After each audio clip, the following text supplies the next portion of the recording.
Hey guys, welcome back to my channel. I'm Alicia and we're getting right back into another Power Review Season 5, Episode 8. This episode was really good.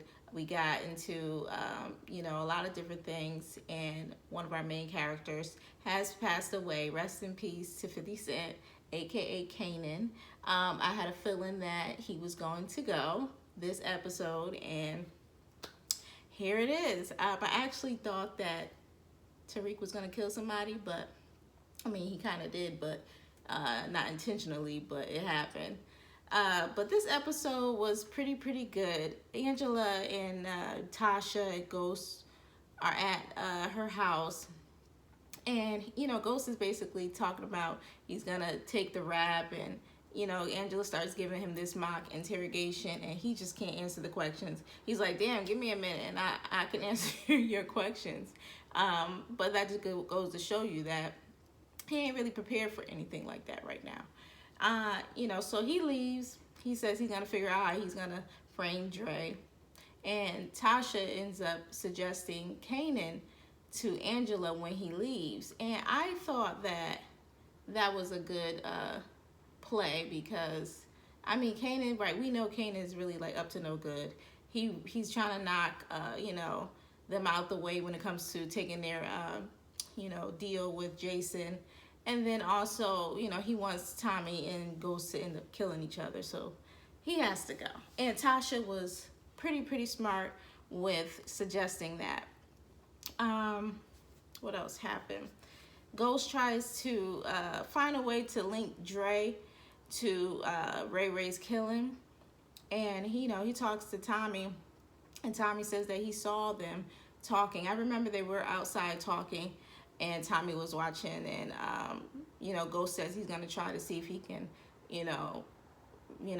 prove that, and he does get the surveillance that shows them two talking outside that day.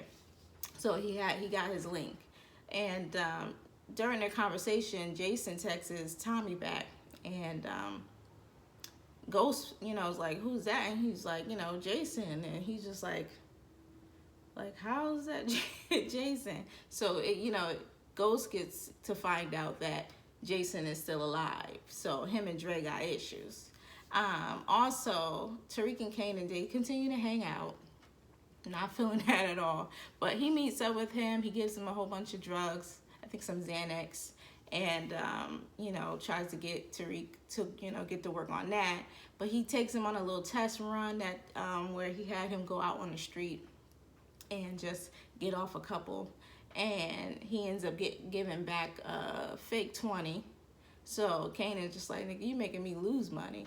So that's when we see that Kanan and Tariq end up pulling up on the kid who shorted them, and he just gets out with the gun. I was like, oh, okay. I thought he was gonna bust at him. Like, I thought he was just gonna get out the car and start shooting. But, that was enough for dudes just to throw the money on the floor, and they just kept it moving. Then Tasha tries to get, info from Tariq with Angela about Kanan. And the questions that they're asking him, he gives a little information saying that, he introduced him to Jukebox, that, Kanan killed Jukebox, also killed his son. And he starts to realize, like, y'all trying to put it on Kanan, and he goes off on Tasha, storms to his room, and Tasha's like, you got to choose, it's either me or Kanan. And I was like, wow, he just told her to find another way, and he kept it pushing. I was like, okay, Tariq, I'm still on the bullshit. Tommy and Keisha have dinner with Connie and Tariq. I really didn't care for that scene. I just don't like Tommy and Keisha together. It's just a waste of time. But Connie was kind of giving Keisha some shade a little bit, and Tommy had her back, whatever. But after the dinner, they go back to Keisha's house, and she ends up getting a knock at the door, and come to find out, she gets subpoenaed to go testify at in front of a grand jury on with the whole Tommy getting charged for Raymond's death. And I was like, damn, I didn't know that they were even charging him with that.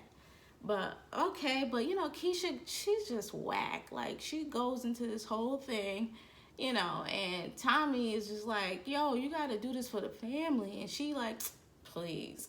And I'm like, how much do you really fuck with Tommy? Because you're gonna have to be there for Tommy, because Tommy always fucking up. So if you ain't built for that, then don't even bother. And she goes up to Tasha, and she's pleading about the whole situation. And I kind of feel her point, but at the same time, like, you guys are supposed to be girls. You know who you hang out with. You know what Tasha is. You know what she's all about. You know what Tommy's all about. If you really want to be down, because it seems like you've been trying to get down in this whole situation for a long time, and now when it's time to really show that you down for the team, you backsliding. So whatever. But she does ends up basically making up a story for Tasha. Kanan ends up telling Tommy back at his house that Ghost was able to get the drop on Diego because he set up a deal with Dre. And him telling Tommy that was some messy shit, and he knows that Tommy's gonna start looking funny at Ghost because they got this little issue with them keeping secrets from each other.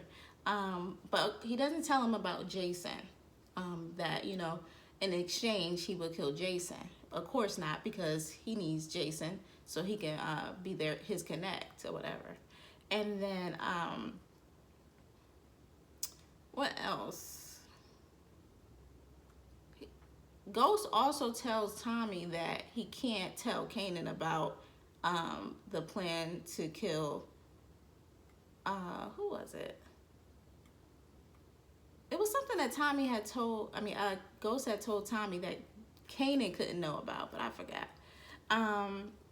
But Ghost and Tate ends up meeting up, and Tate just is like not feeling the whole situation because now he's on the other end. And he tells him, look, you need to distance yourself from Dre because Dre's about to, be under fire, and you need to stay away from that if you want to become governor. And, Tate is like, basically, you got to tell me a little bit more than that. And he does a little bit. Like, he tells him that Dre was selling drugs and he fired him, like, blah, blah, blah, blah, blah. But Proctor, this episode, Proctor really flipped the script. Like, I know he wanted his license back, and he got it, but like, he's really making me not sure if we can trust him now. And I guess Ghost is feeling the same way. Because Proctor comes to talk to Ghost, and he asks him, does he know anything about Guard that got killed the day before he left?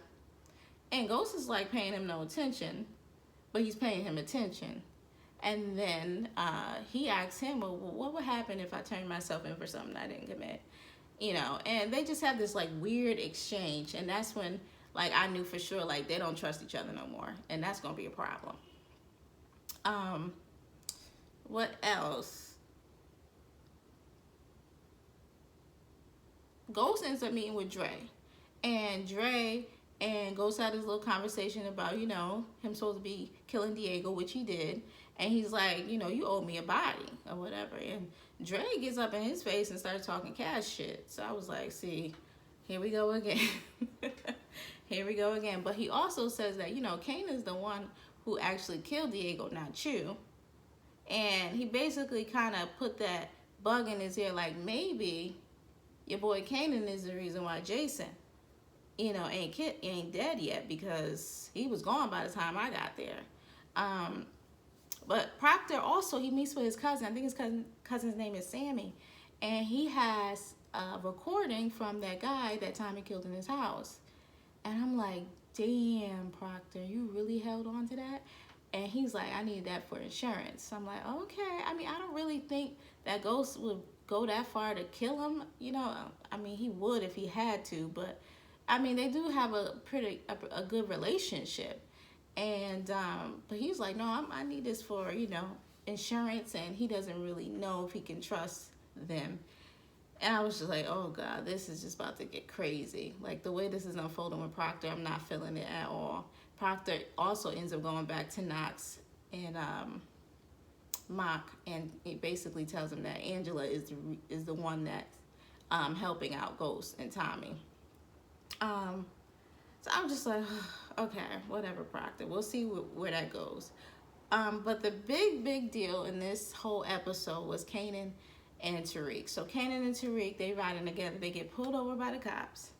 And, Tariq was acting a little weird. And, they roll the window down.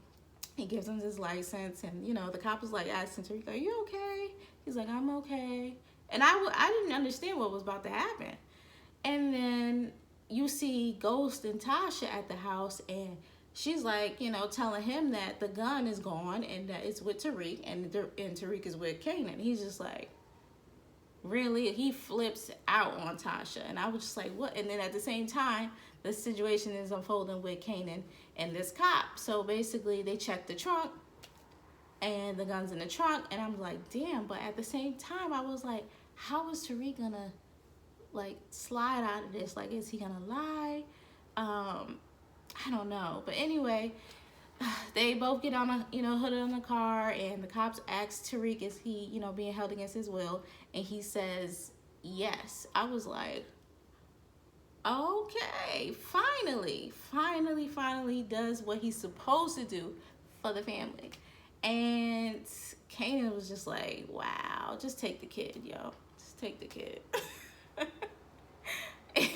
And he goes to get in the car, but Kanan did tell Tariq that he wasn't going back to jail. So he does something and hits the cop and then starts shooting all of them. He shot all of them. And then Tariq couldn't even get out the car, because I was like, damn, he can't get out the car. It's a cop car, it's locked. And I was like, Kanan's about to kill this boy. But Kanan just looks at him and he doesn't kill him. I was surprised. I really was surprised.